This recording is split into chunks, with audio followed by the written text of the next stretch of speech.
시편 36편이고요. 지난번에 이어서 두 번째로 이 시편 36편의 말씀을 함께 살펴보려고 합니다. 지난번에 아는 자들의 세상 보기라는 제목으로 말씀을 드렸었는데요. 오늘도 같은 제목의 말씀으로 함께 나누기를 원합니다. 이 아는 자들의 세상 보기, 그러니까 이 그리스도인들이 이 하나님을 아는 자들, 하나님을 믿는 자들이 이 세상을 어떻게 바라보아야 하느냐에 대해서 우리가 이 시편 36편의 말씀을 통해서 함께 살펴보고 있습니다. 첫 번째로는 1절부터 4절의 말씀이었는데요. 우리가 이 사람들을 그러니까 우리 이 모든 인류를 어떻게 바라봐야 하느냐, 우리 인간들을 어떻게 바라봐야 하느냐에 대해서 함께 생각을 해봤습니다.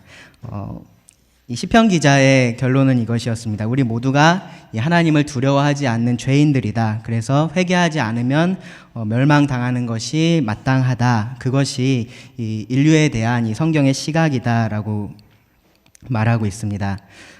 J.C. 라일이라는 사람은요, 이런 말을 했는데요. 천국을 위한 준비의 첫 단계는 우리에게는 지옥 외에는 아무것도 합당한 것이 없다는 것을 아는 것이다 라고 말했습니다.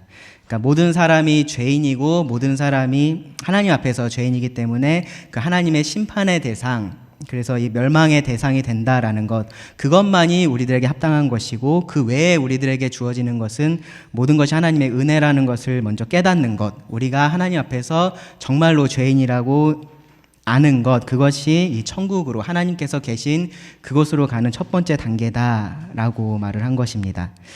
그것이 성경에서 말하고 있는 우리 인간의 모습이고요. 그것이 우리가 이 사람들을 바라볼 때에 그렇게 봐야 하는 관점입니다. 두 번째로는 5절과 6절에서 이 하나님은 그러면 어떠한 분이시냐, 우리가 하나님을 어떻게 바라봐야 하느냐에 대해서 함께 생각을 해봤습니다. 하나님은 은혜로우시고 공의로우신 분으로 말씀을 하고 있습니다. 그 하나님을 두려워하지 않는 우리에게 합당한 것은 심판이지만 하나님은 우리에게 그러한 구원의 은혜를 베푸시는 분이시다. 그래서 그 하나님의 영광을 드러내기를 원하시는 분이시다 라는 것을 우리가 성경을 통해서 알 수 있습니다. 바로 그 하나님을 신뢰해서 그 하나님께로 돌이킨 자들이 믿는 자들, 그리고 이 시편 36편의 표현을 따르면은 주를 아는 자들입니다. 이제 그 주를 아는 자들, 믿는 자들이 어떠한 자들인지 함께 이 뒤에 말씀을 통해서 생각을 해보려고 하는데요. 먼저 7절부터 9절의 말씀을 읽겠습니다. 7절에 보시면 하나님이여 주의 인자하심이 어찌 그리 보배로우신지요. 사람들이 주의 날개 그늘 아래 피하나이다. 그들이 주의 집에 있는 살찐 것으로 풍족할 것이라. 주께서 주의 복락의 강물을 마시게 하시리이다. 진실로 생명의 원천이 주께 있사오니 주의 빛 안에서 우리가 빛을 보리이다. 이 7절부터 9절의 말씀에서 우리는 이 믿는 자들, 저는 여기다 이제 자신 복이라고 써놨는데요. 왜 그러냐면은 이 자리에 계신 대부분의 분들이 이 하나님을 믿고 하나님께로 돌이키신 그러한 분들이라고 생각해서 그렇습니다. 이 믿는 자들이, 하나님께로 돌이킨 자들이 어떠한 복을 누리는지에 대해서 말씀을 합니다. 첫 번째 복은 무엇이냐면요, 7절 말씀에서 말합니다. 바로 하나님께서 보호하신다라는 것입니다. 하나님께서 보호하신다. 하나님이여 주의 인자하심이 어찌 그리 보배로운지요. 사람들이 주의 날개 그늘 아래 피하나이다. 여기 주의 날개 그늘 아래 피하는 사람들에 대해서 말을 하는데요. 이 1절에서 나오는 하나님을 두려워하지 않는 자들과 정확히 반대되는 표현입니다. 하나님을 두려워하지 않아서 그들의 죄를 회개하지 않고 하나님께로 돌이키지 않는 자들과 이 하나님의 날개 그늘 아래 피한 자들은 정반대에 있는 사람들입니다. 하나님을 두려워하지 않는 자들은 하나님의 심판의 대상이 됩니다. 이 하나님이 어떠한 분이신지를 우리가 생각해 본다면 이 하나님의 심판이 어떠한지도 우리가 생각해 볼 수 있습니다. 하나님은 전지하시죠. 모든 것을 다 알고 계십니다. 그리고 하나님은 전능하십니다. 원하시는 모든 일을 할 수 있으신 그러한 분이십니다. 그리고 하나님은 편재하신 분이십니다. 어느 곳에나 계시는, 하나님이 계시지 않은 곳이 없습니다. 그 하나님의 주권이 미치지 않는 영역이 이 우주 안에 어느 곳에도 없습니다. 그렇다면 그렇다면 누구도 이 하나님의 심판을 피할 수 없다라고 우리가 결론을 내릴 수 있습니다. 왜 그러냐면요, 하나님이 어느 곳에나 계시기 때문에 어디에도 이 죄인이 숨을 수가 없습니다. 숨을 수 없으면 어떻게 하면 되죠? 하나님하고 싸워서 이길 수 있으면 됩니다. 그렇죠? 하나님하고 싸워서 이길 수 있으면 되는데 그렇게 할 수 있는 사람이 없습니다. 그렇게 할 수 있는 방법이 있지 않습니다. 어느 누구도 이 하나님의 심판을 피할 수 없습니다. 단 하나 이 하나님의 심판을 피할 수 있는 방법이 있다면 무엇이냐면은 바로 그 하나님께 은혜를 구하는 것입니다. 그 하나님 앞에 무릎을 꿇고 나가는 것입니다. 그 하나님 앞에, 그 왕이신 하나님 앞에 항복하는 것, 겸손하게 자신을 낮추는 것, 그것이 유일하게 할 수 있는 일입니다. 그래서 시편 2편에 보시면요, 어떻게 우리가 그렇게 하나님의 심판을 피할 수 있는지를 말하는데요. 2편 12절에서 우리가 배웠던 말씀인데 이렇게 말씀합니다. 그의 아들에게 입맞추라. 그의 아들 앞에 무릎을 꿇으라 라는 말입니다. 그의 아들에게 입맞추라. 그렇지 아니하면 진노하심으로 너희가 길에서 망하리니 그의 진노가 급하심이라. 여호와께 피하는 모든 사람은 다 복이 있도다. 이 여호와께 피하는 것, 그것이 곧 이 아들에게 입맞추는 것, 그 아들 앞에 무릎을 꿇는 것과 같습니다. 하나님께 피하는 길이 바로 그 아들 예수 그리스도다라는 말인데요. 예수님 스스로 이렇게 말씀하셨습니다. 요한복음 14장 6절에서 내가 곧 길이요 진리요 생명이니 나로 말미암지 않고는 아버지께로 올 자가 없느니라. 그 아버지께로 나아갈 수 있는 유일한 길이 바로 예수 그리스도이십니다. 하나님께서 이 세상의 그 사람들을, 그 불쌍한 사람들을 사랑하셔서 예수 그리스도를 이 땅에 보내셨습니다. 그리고 그 예수님을 통해서 그 하나님께로 올 수 있는, 하나님께로 피할 수 있는 유일한 길을 여셨습니다. 이 모든 사람이 죄인이다라고 성경은 선포하고 있지만 동시에 그 죄인들이 이 예수 그리스도를 통해서 하나님께 피할 수 있다라고 성경은 가르칩니다. 정말로 아무런 걱정 없이 피할 수 있습니다. 그렇게 하나님께 피하는 자들을 하나님께서 그 날개 아래 보호하시기 때문에 그렇습니다. 여기 말씀해 보면 사람들이 주의 날개 그늘 아래 피한다라고 말하죠. 이 어미새가 아기새를 그 날개 아래에 숨겨서 위험으로부터 보호하고 있는 그러한 모습입니다. 하나님께서 그 하나님께 피한 자들을 그렇게 보호하신다라는 말입니다. 그들에게 하나님께서 그 변하지 않는 사랑, 헤세드를 계속해서 보여주십니다. 그렇기 때문에 이 하나님을 신뢰하고 하나님께 피할 수 있습니다. 또한 이 하나님께 피한 자들은 계속해서 하나님께서 그러한 사랑을 베풀어 주실 것을 기대할 수 있습니다. 여기 처음에 말씀해 보시면요, 그 주의 인자하심이 어찌 그리 보배로우신지요 라고 말합니다. 보배로우신지요, 보석 같다라는 말이에요. 보석 같다, 아주 귀하고 가치 있다라는 말입니다. 그래서 앨런 로스라는 학자는 이 부분에 대해서 이것이 이런 의미다라고 썼는데요. 뭐냐면 바로 이 하나님의 인자하심이 사람이 받을 수 있는 것 중에 가장 소중한 재산이다라고 말했습니다. 가장 귀한 것이다라는 말입니다. 왜 그런지 우리가 조금 생각해 볼 수 있습니다. 이 하나님께 피한 자는요, 그 하나님의 보호하심 아래서 정말로 안심할 수 있습니다. 그 안에서 평안함을 누릴 수가 있습니다. 요한복음 10장 28절과 29절에서 예수님은 이렇게 말씀하셨습니다. 내가 그들에게 영생을 주노니 영원히 멸망하지 아니할 것이요 또 그들을 내 손에서 빼앗을 자가 없느니라. 그들을 주신 내 아버지는 만물보다 크심에 아무도 아버지 손에서 빼앗을 수 없느니라. 네. 하나님이 모든 만물보다 크신 분이십니다. 그분이 더 강하신 분이십니다. 그렇기 때문에 그 어떠한 것도 이 하나님의 손에서 우리를 뺏어낼 수가 없다라고 예수님께서 말씀하시는 겁니다. 이 날개 그늘 아래 숨어 있는 자들을 그 누구도 빼낼 수가 없습니다. 로마서 8장 37절과 39절에서는 사도 바울이 이렇게 말했습니다. 그러나 이 모든 일에 우리를 사랑하시는 이로 말미암아 우리가 넉넉히 이기느니라. 높음이나 깊음이나 다른 어떤 피조물이라도 우리를 우리 주 그리스도 예수 안에 있는 하나님의 사랑에서 끊을 수 없으리라. 그 어떤 것도 이 하나님의 사랑에서, 하나님의 보호하심 아래에 있는 그들을 뺏어낼 수가 없습니다. 하나님의 사랑에서 우리가 만약에 우리가 하나님의 사랑에서 끊어질 수가 있다면 이 이 하나님의 보호하심이라는 것은 우리가 완전하다라고 말할 수가 없을 것입니다. 만약에 하나님께서 이 사랑하시기를, 그러니까 외부에 의해서 그 사랑이 끊어지진 않지만 하나님 스스로가 우리 사랑하기를 멈출 수 있는 분이시다라고 말한다고 해도 이 하나님을 온전히 의지하는 것은 불가능한 일이고요, 헛된 일일 것입니다. 그런데 반대로 하나님의 우리에 대한 그 사랑을 끊을 수 있는 것이 전혀 없다면, 그리고 하나님 스스로도 절대로 그 사랑을 멈추지 않으신다면, 그렇다면 우리는 그 하나님을 온전히 신뢰할 수 있고요, 온전히 의뢰할 수가 있습니다. 그 안에서 평안함을 누릴 수가 있습니다. 이 어미새의 날개 아래에 있는 그 아기새가 그러한 마음으로 그 아래에 있을 것입니다. 다만 이 어미새는 하나님 같지 않습니다. 이 어미새보다 강한 것들이 얼마든지 있습니다. 그래서 때로는 그 아기새의 신뢰가 무너질 때가 있습니다. 이 부모에 대한 자녀들의 신뢰도 사실은 그렇습니다. 이 자녀들은 어렸을 때 그 부모가 정말로 강하고 모든 것보다 강한 것처럼 생각하지만 사실은 시간이 지나면서 그러한 신뢰가 새로운 국면을 맞이하게 될 때가 있습니다. 그런데 하나님에 대해서는 우리가 그렇지 않다라고 확신할 수 있습니다. 우리가 믿는 이 하나님에 대해서는 우리가 그렇지 않다라고 말할 수 있습니다. 오히려 시간이 갈수록, 우리가 그 하나님을 더 알면 알수록, 우리가 경험하면 경험할수록 더욱더 의지하고 신뢰할 수 있는 분, 그분이 바로 하나님이십니다.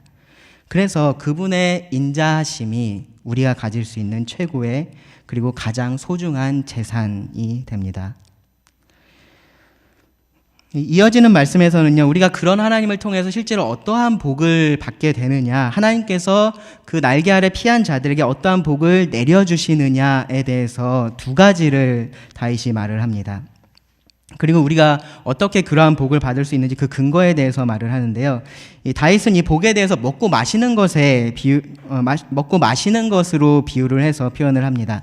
첫 번째로 먹는 것인데요. 8절에 보시면 그들이 그 주의 날개 그늘 아래 피한 자들, 그들입니다. 그들이 주의 집에 있는 살찐 것으로 풍족할 것이라. 여기 이제 살찐 것이라는 표현이 나오는데요. 다른 데 보면 이제 기름진 것이라고도 번역이 되어 있는 것을 볼 수 있습니다. 성경에서 말하고 있는 그 가장 좋은 부분입니다. 그 고기 중에서 가장 좋은 부분입니다. 그래서 실제로 그 고기의 일부로서 말을 할 때도 있는데, 이제 상징적으로 가장 좋은 것을 말할 때도 사용하는 그러한 표현입니다. 주께 피하는 자들은 그 주의 집에 있는 가장 좋은 것으로 풍족할 것이다 라는 말인데요. 주의 집이 꼭 반드시 어떤 눈에 보이는 성전을 의미하지는 않을 것입니다. 이 인자를 베푸시는 하나님과 그 하나님께 피한 자들이 있는 바로 그곳이 어디든지 주의 집이라고 말할 수 있습니다. 특정한 장소가 아니라 하나님과 함께 할 수 있는 그곳, 하나님과 함께 하고 있다면 그 상황이 바로 주의 집입니다. 7절의 말씀을 따르면 주의 날개 그늘 아래입니다. 하나님과 함께 있는 자들, 그 하나님과 함께 하는 자들, 하나님께 피한 자들이 풍족함을 누립니다. 어떠한 풍족함을 누리냐면요, 겨우겨우 채워가는 그러한 것이 아니라 정말로 풍성한 것으로 채운다라고 말합니다. 가치 없는 것, 별것 아닌 것, 그러한 것으로 채우는 것이 아니라 가장 좋은 것으로 채움을 받을 것이다 라고 말합니다. 외식들 많이 하시죠, 그렇죠? 외식을 하다 보면 식당을 여기저기 많이 다니게 될 텐데요. 맛도 없는데 양도 부족한 그러한 식당이 있습니다. 그렇죠? 예, 그러한 식당에 가면 사실 좀 기분이 안 좋죠. 근데 대부분 이제 식당이 둘 중에 하나입니다. 맛은 있는데 양이 별로 안 되거나, 혹은 반대로 양은 많은데 맛이 별로 좋지 않은 그러한 식당들이 있습니다. 하나님의 식당은 그렇지 않다는 것입니다. 이 하나님의 식당은 최고의 맛을 가진 가장 좋은 것으로 우리가 풍족하게 먹을 수 있는 그러한 곳이다라는 것입니다. 이 하나님의 집에서는 누가 됐든지 누구나 그렇게 풍성하게, 풍족하게 자신을 채울 수가 있습니다. 아무리 그 안에 손님이 많아도요, 아무리 그 안에 식구가 많아도, 아무리 그 안에 사람이 많더라도 관계가 없습니다. 왜냐하면 이 하나님의 풍성하심은 무한하기 때문에 그렇습니다. 그 무한하신 하나님께서 우리를 무한히 채우십니다. 두 번째 복은 무엇이냐면요, 기쁨입니다. 여기 표현에 따르면 복락인데요. 주께서 주의 복락의 강물을 마시게 하시리이다. 흥미로운 것이 여기 복락이라고 번역된 이 단어가 원형이 사실은 에덴입니다. 에덴. 이 에덴의 복수형을 여기서 사용을 했는데요. 어쩌면 다윗은 태초에 그 에덴 동산에서 하나님과 인간이 누렸던 그 참된 즐거움을 여기서 생각하고 있었을지도 모릅니다. 그러지 않더라도 지금 여기서 다윗은 그러한 진정한 기쁨, 주님께서 주시는 진정한 기쁨에 대해서 말을 합니다. 그 복락의 강물을 마신다라고 표현을 하는데요. 성경에서 강 혹은 강물이라는 표현들이 종종 나옵니다. 주로 어떠한 의미냐 하면은 무언가가 이렇게 풍성하게 흘러가는 통로, 그러한 의미가 있습니다. 여기서도 그런 의미인데요. 이 주의 기쁨이 풍성하게 흘러 넘쳐서 주께 피하는 자들이 그 물을 흡족하게 마실 수 있다라는 것입니다. 그 기쁨으로 충만해진다라는 겁니다. 왜 그러냐면요. 그 하나님께만 충만한 기쁨이 있기 때문에 그렇습니다. 시편 16편 11절에서는 주께서 생명의 길을 내게 보이시리니 주의 앞에는 충만한 기쁨이 있고 주의 오른쪽에는 영원한 즐거움이 있나이다 라고 말합니다. 이 하나님께 충만한 기쁨이 있고요. 그것이 영원한 즐거움입니다. 그것을 하나님께서 흡족하게 그 주께 피하는 자들에게 내려주십니다. 이 하나님께 피한다는 것을 어떤 사람들은 나의 모든 즐거움을 포기한다 하고 같은 말로 생각을 합니다. 그런데 그렇지 않습니다. 우리는요, 어쨌든지 이러한 즐거움을 추구하는 존재들입니다. 그런데 그 즐거움을 하나님 안에서 찾는 사람들이 있고요. 하나님 밖에서, 하나님 아닌 것에서 찾는 사람들이 있습니다. 그 즐거움을 하나님 안에서 찾는 자들이 바로 하나님께 피한 자들입니다. 모든 즐거움을, 나를 즐겁게 하는 모든 것을 그냥 버리고 하나님께 나오는 것이 아니고요. 세상이 주는 즐거움, 그것을 포기하는 것입니다. 세상 안에서 내가 누리는 그 즐거움, 그 기쁨을 포기하고 하나님께서 주시는 진정한 즐거움을 마시는 자들이 하나님께 피한 자들입니다. 이 즐거움은 결코 우리를 목마르게 하지 않습니다. 그것이 하나님께 피하는 자들에게 주시는 두 번째 복입니다.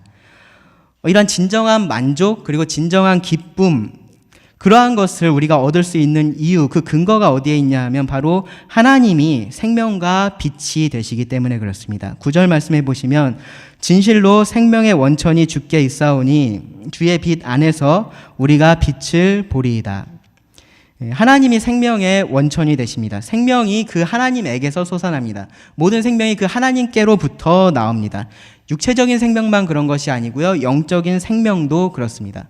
그래서 성경에 보시면 이 하나님을 떠난 자들의 상태, 그들의 영적인 상태에 대해서 영적으로 죽었다라고 표현을 합니다. 왜냐하면 이 생명의 원천 되신 그 하나님을 떠났기 때문에 그렇습니다. 여기서 말하고 있는 이 생명은요, 단지 생존하는 것을 말하지 않습니다. 그저 겨우겨우 살아가는 것, 어떻게든 그 생명을 유지하는 것, 그러한 것을 말하지 않습니다. 진정한 의미에서의 생명, 풍성한 삶입니다. 그것이 하나님에게 있습니다. 하나님에게만 있습니다. 그리고 그 하나님 안에 빛이 있다라고 말합니다. 주의 빛 안에서 우리가 빛을 보리이다. 우리는 하나님 안에서 빛을 볼 수 있습니다. 빛이 없는 상태, 어두움, 흑암 가운데 있는 것을 성경은 어떠한 상태로 항상 말하냐면 고통 가운데 있는 것이고 무지함 가운데 있는 것이다 라는 의미로 사용을 합니다. 이 하나님 안에서만 우리가 무엇이 참된 것인지 알고요, 무엇이 의로운 것인지 알고요, 무엇이 거룩한 것인지 알 수 있고요, 무엇이 참된 기쁨인지, 무엇이 참된 행복인지 그 하나님 안에서만 우리가 알 수 있습니다. 그 안에 빛이 있기 때문에 그렇습니다. 이 하나님의 빛 안에 있을 때에 우리가 그런 참된 삶을 찾을 수가 있습니다. 그래서 성경을 가만히 보시면요, 이 빛과 어둠에 대해서 계속해서 이렇게 대조하는 그러한 말씀들이 많습니다.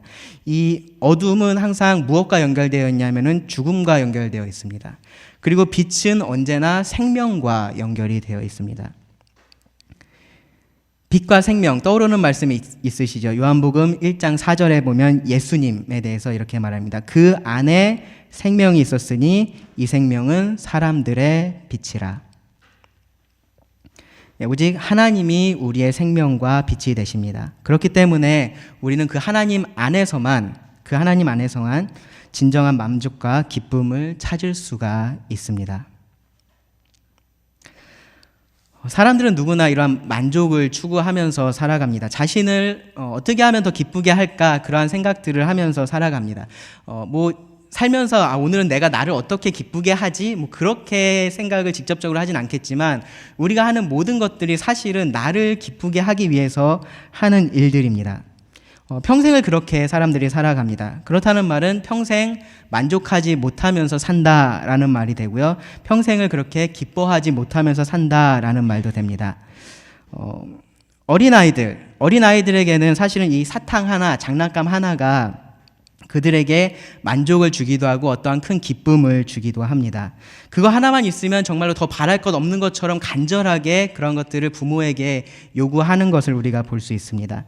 근데 막상 그런 것들을 주고 나면 어떤가요? 얼마 가지 못합니다. 정말로 얼마 가지 못합니다. 정말로 갖고 싶어서 주는데 다음 날이면 저기 어디 구석에 팽개쳐져 있는 것이 아이들의 장난감입니다. 청소년이 되고 나면 좀 달라지나요? 학생이 되고 나면 좀 달라질까요? 사실 대상만 바뀔 뿐이지 사실은 동일합니다.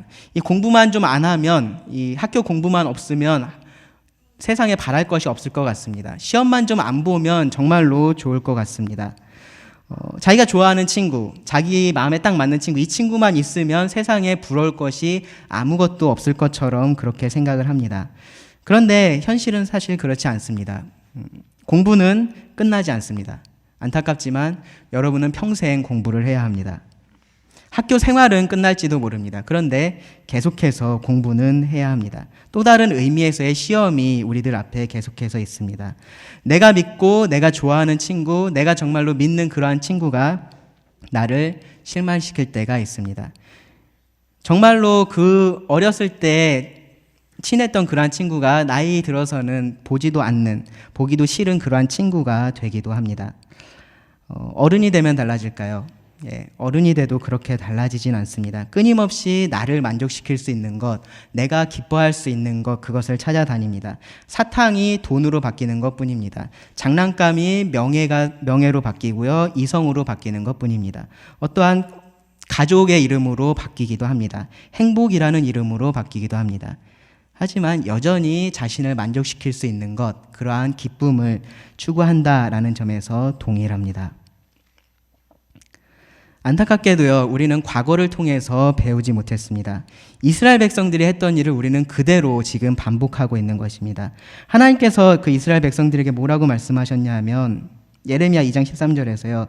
내 백성이 두 가지 악을 행하였나니 곧 그들이 생수의 근원되는 나를 버린 것과 스스로 웅덩이를 판 것인데 그것은 그 물을 가두지 못할 터진 웅덩이들이니라. 무엇으로 만족하려고 하고요, 무언가로 기쁨을 누리려고 하는 것, 그것 자체가 잘못된 것이 아닙니다. 그 무엇이 하나님이 아니라는 것이 문제입니다. 모든 좋은 것, 우리에게 궁극적으로 기쁨을 주는 그것이 하나님께 속해 있는데 하나님 아닌 다른 것으로 조금씩 만족하려고 하는 것, 그것이 문제입니다. 이 이스라엘 백성들이 그렇게 했었습니다. 그들을 정말로 날개 그늘 아래 두고 보호할 수 있는 그 하나님을 한쪽 구석에 내려놓고 그들을 만족시킬 거라고 생각되는 다른 우상들을 찾아다녔습니다. 그들의 쾌락을 쫓았습니다. 하나님 아닌 것으로 만족하려고 하는 것, 그것이 곧 죄이고요, 죄의 시작이었습니다. 창세기 3장 6절의 말씀을 보면요, 굉장히 흥미로운데요. 처음으로 이 인류가 타락할 때 있었던 일입니다. 이렇게 기록을 하고 있습니다. 여자가 그 나무를 본즉, 하나님께서 그 먹지 말라고 한 실과가 맺히는 그 나무입니다. 여자가 그 나무를 본즉 먹음직도 하고 보암직도 하고 지혜롭게 할 만큼 탐스럽기도 한 나무인지라. 여자가 그 열매를 따먹고 자기와 함께 있는 남편에게 주매 그도 먹은지라. 이 나무를 보았을 때 이 여자가 어떠한 생각을 했냐면요, 이 조금 더 그 직역해서 번역을 하면 이랬습니다. 먹기에 좋아 보였습니다. 그 눈에 그것이 기쁨이 되었습니다. 지혜롭게 할 만큼 탐스러웠습니다. 다른 말로 하면요, 이 열매가 하나님보다 자기에게 더 큰 만족과 기쁨을 줄 수 있다라고 생각을 한 것입니다. 그것이 죄의 시작이었고요. 그 잘못을 이스라엘 백성들이 그대로 반복을 했고요. 오늘날 우리가 그것을 그대로 반복을 하고 있습니다. 정말로 그렇게 하고 있습니다. 정말로 우리가 그 잘못을 그대로 반복하고 있습니다. 구원받고 난 이후에도 우리가 그러한 잘못을 반복하고 있습니다. 하나님께 피한 이후에도요, 이상하게 우리는 하나님 아닌 다른 것에서 좀 더 만족을 누리려고 하고요, 다른 것에서 기쁨을 찾으려고 합니다. 마음의 반만 하나님으로 채우고 있고 나머지 반은 다른 것으로 채우려고 하고 있습니다. 한쪽 눈으로는 하나님을 바라보고 있고요, 다른 쪽 눈으로는 이 땅을 바라보고 있습니다. 그러니까 결과적으로는 하나님을 모르는 자들과 크게 다르지 않은 삶을 살아갑니다. 우리는 우리가 어떠한 자들인지 바로 볼 필요가 있습니다. 성경이 우리에 대해서 어떻게 말하는지 바로 알 필요가 있습니다. 하나님께 피한 자들이 하나님의 인자하심을 아는 자들은 정말로 참된 삶을 누릴 수 있는 자들입니다. 생명의 근원 되시는 그 하나님께서 만족을 주시고 기쁨을 주신다라고 말합니다. 이것은 어떠한 상황이나 어떠한 그런 환경을 초월한 것입니다. 그래서 성경은 우리가 그렇게 할 수 있는 자들이 되었다라고 말을 하고요, 그것을 우리에게 누리라라고 합니다. 하나님으로만 만족하고 하나님으로만 기뻐하라고 합니다. 우리가 어떠한 자들인지 바로 보아야 합니다. 이어지는 10절부터 12절의 말씀에서는요, 이제 우리가 이 현실을 어떻게 봐야 하는지를 좀 생각해 볼 수 있습니다. 하나님께서 이 믿는 자들에게 주시는 이러한 복들을 생각해 보면 이 믿는 자들은 언제나 좀 좋은 환경에만 있을 것 같은 그러한 생각이 듭니다. 그 삶에 어떠한 문제도 없을 것처럼 그러한 느낌이 듭니다. 그런데 그렇지 않은 것이 현실입니다. 우리가 이 현실도 제대로 볼 수 있어야 하는데요, 이 세상에는 여전히 하나님을 두려워하지 않는 자들이 많이 있습니다. 악을 행하는 자들이 많고요, 정직하게 행하지 않는 자들이 많습니다. 그리고 정직하게 행하려고 하는 자들을 이용하고 그들을 괴롭히려고 하는 자들이 많이 있습니다. 심지어는요, 그렇게 하는 사람들이 좀 안 되고 고통스러워하면 좋겠는데 그러지도 않습니다. 오히려 그러한 사람들이 더 잘 되는 것 같고요, 그러다 보니까 그러한 것들을 계속해서 보다 보면 저게 더 맞는 건가 하는 생각이 들 때도 있고, 그것이 오히려 더 부럽다라는 생각이 들 때도 있습니다. 이 부분에 대해서는 시편 37편에서 사실은 좀 더 자세하게 이야기를 하는데요, 그때 가서 좀 더 말씀을 나누겠습니다. 그런데 우리가 살고 있는 세상이 그러한 세상입니다.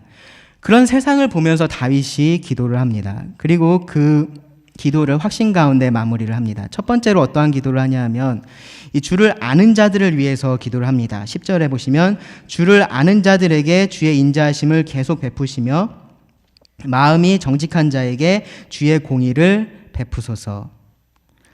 주의 인자하심을 계속해서 베풀어 주시고 그 공의를 나타내 주시기를 구합니다. 왜냐하면 결국 이 하나님께 피한 자들이 기댈 곳은 하나님의 인자하심밖에 없기 때문에 그렇습니다.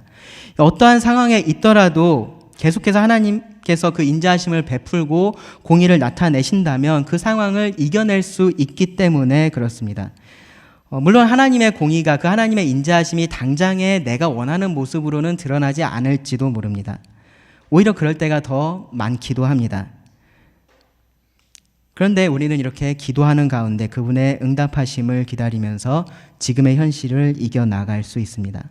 두 번째로는요, 다윗은 이 악인들을 직접적으로 언급하면서 기도를 하는데요, 어떤 기도를 하냐 하면 11절에 교만한 자의 발이 내게 이르지 못하게 하시며 악인들의 손이 나를 쫓아내지 못하게 하소서. 하나님께서 이 악인들의 손에서 자신을 보호해 주기를 구합니다. 그러한 자들이 이 세상에 없을 수 없습니다. 내 주변에는 그런 사람들이 전혀 없으면 좋겠지만 그렇지 않습니다. 다만 하나님께서 그 인자하심을 베푸셔서 그런 자들로부터 보호해 주시기를 구하는 것입니다. 그리고 마지막으로 다윗은 확신 가운데 이 기도를 마무리합니다. 12절에 보시면 악을 행하는 자들이 거기서 넘어졌으니 엎드러지고 다시 일어날 수 없으리라. 이 하나님의 그런 공의가 나타날 때 하나님께서 그런 공의를 나타내실 때 이 악인에게 닥칠 심판은 확실하고 분명한 것입니다. 그러니까 하나님에게 맡기면 됩니다.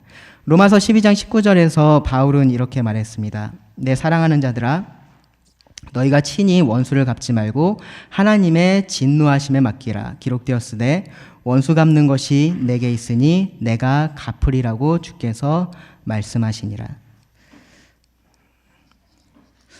믿는 자로서 세상을 사는 것이 참 힘들다라는 말을 많이 듣습니다. 아마 그런 생각들을 때때로 하게 되실 것입니다. 믿는 자가 그렇게 힘들게 사는 것이 옳거나 혹은 그것이 좋은 것이다라고는 우리가 말할 수 없습니다. 그런데 우리가 그러한 삶을 현실로서 바라볼 필요는 있습니다. 왜냐하면 성경이 그렇게 말하고 있기 때문에 그렇습니다. 베드로 사도도요, 그러한 상황을 이상하게 여기지 말라라고 말했고요. 예수님도 세상이 나를 미워하였으니 너희도 미워할 거다라고 이미 말씀하셨습니다. 당연히 그러한 어려움이 있을 것을 알고요. 우리는 하나님께 기대고 그분의 인자하심을 구해야 합니다. 아는 자들의 세상 보기라는 제목으로 제가 시편 36편의 말씀을 2시간에 걸쳐서 말씀을 드렸습니다. 자, 그럼 결론적으로 이 아는 자들은 그런 세상을 어떻게 봐야 될까요? 간단하게 말씀드리면 세상이 말하고 있는 것과는 다르게 봐야 합니다. 세상이 말하는 것과 정반대로 봐야 합니다. 세상이 이 사람을 어떻게 보고 있습니까? 세상이 사람에 대해서 무엇이라고 말하고 있습니까? 세상은 사람이 악하지 않다라고 말합니다. 그들 안에 선한 것이 있고요. 그들이 좋은 일을 할 수 있다라고 합니다. 하나님을 두려워하지 말라라고 말합니다. 내가 제일 중요하고 나의 행복이 최우선이라고 말하고 있습니다. 그럼 하나님에 대해서는 뭐라고 말을 하고 있을까요? 하나님은 없다라고 합니다. 혹시 있더라도 우리하고는 상관없다라고 말합니다. 혹시 우리하고 상관이 있더라도 좋은 쪽으로만 상관이 있다라고 합니다. 우리가 힘들 때 위로해주고 우리를 도와주는 일을 하나님이 해주시고요. 우리가 잘못한 것은 다 너그러이 받아주시기만 한다라고 합니다. 심판하시는 하나님은 없다라고 말합니다. 이 믿는 자들에 대해서는 세상이 뭐라고 말을 할까요? 어리석다라고 합니다. 불쌍하다라고 말합니다. 세상에서 누리고 즐길 수 있는 것이 정말로 얼마나 많은데, 그런 것들이 정말로 이렇게 많은데 왜 그것들을 다 포기하고 있는지 없는지도 확실하지 않은, 본 적도 없는 그러한 천국을 믿으면서 살아가냐라고 말합니다. 지금 이 현실에 대해서는 어떻게 말합니까? 좋은 게 좋은 거다라고 말합니다. 정직하게 사는 것보다 적당히 속이고 내가 당한 대로 상대방에게 갚아주면서 사는 것이 정상이고 그것이 세상을 사는 지혜다라고 말하는 것이 세상입니다. 우리가 이러한 세계관을 가지고 사실은 살아왔었습니다. 그리고 이러한 생각들이 여전히 우리 주변에 가득합니다. 여러분들이 TV를 켜실 때, 여러분들이 인터넷에 들어가실 때 그 안에 이러한 사상들이 가득 차 있습니다.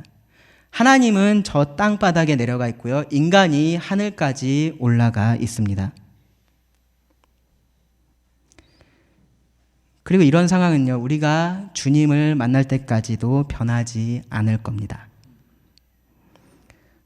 그렇다고 해서 우리도 그렇게 살아가는 것을 하나님께서 원하시는 것은 아닙니다.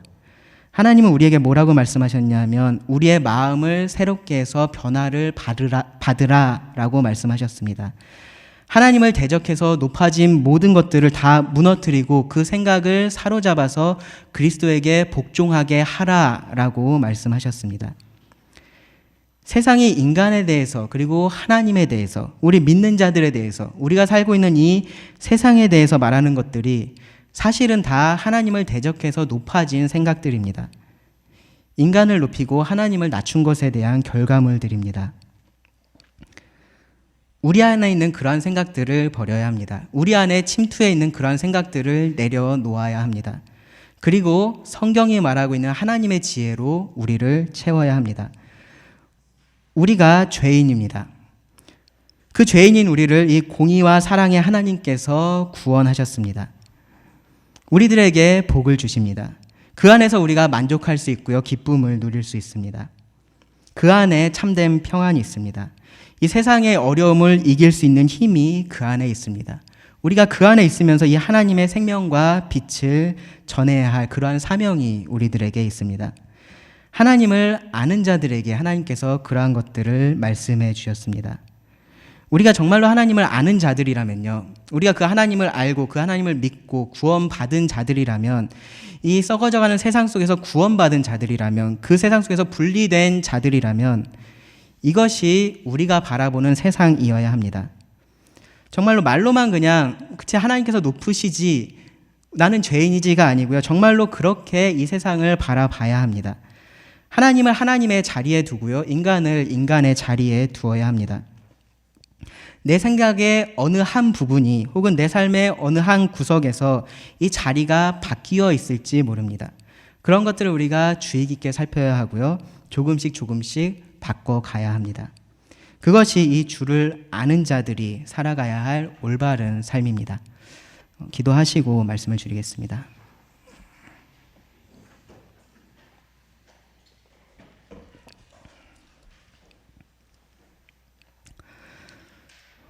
하나님께서 또 이 성경의 말씀을 통하여서 우리들에게 이 세상을 어떻게 바라봐야 하는지 또 진리를 비춰주심에 감사를 드립니다. 주님, 저희가 이 세상 가운데 살면서 저희도 모르게 우리의 많은 생각들이 이 세상의 가치관에 물들어 있고 세상이 말하는 그런 관점을 또 저희들의 것으로 가지고 있는 것을 고백을 드립니다. 주님께서 우리들을 계속해서 새롭게 하여 주시옵고 또 주의 말씀으로 가득 채워주셔서 정말로 이 세상 가운데 정말로 하나님을 믿는 자의 삶이 어떠한 삶인지, 하나님께 피한 자가 어떠한 만족을 누리고 어떠한 기쁨을 누리는지 드러낼 수 있게 하여 주시옵소서. 그렇게 함으로써 우리가 더욱더 하나님을 높이고 그 하나님을 이 땅 가운데 선포할 수 있도록 저희들을 지켜주시기를 원합니다. 들은 말씀을 또 주님께 의지하오며 예수님의 이름으로 기도드립니다. 아멘.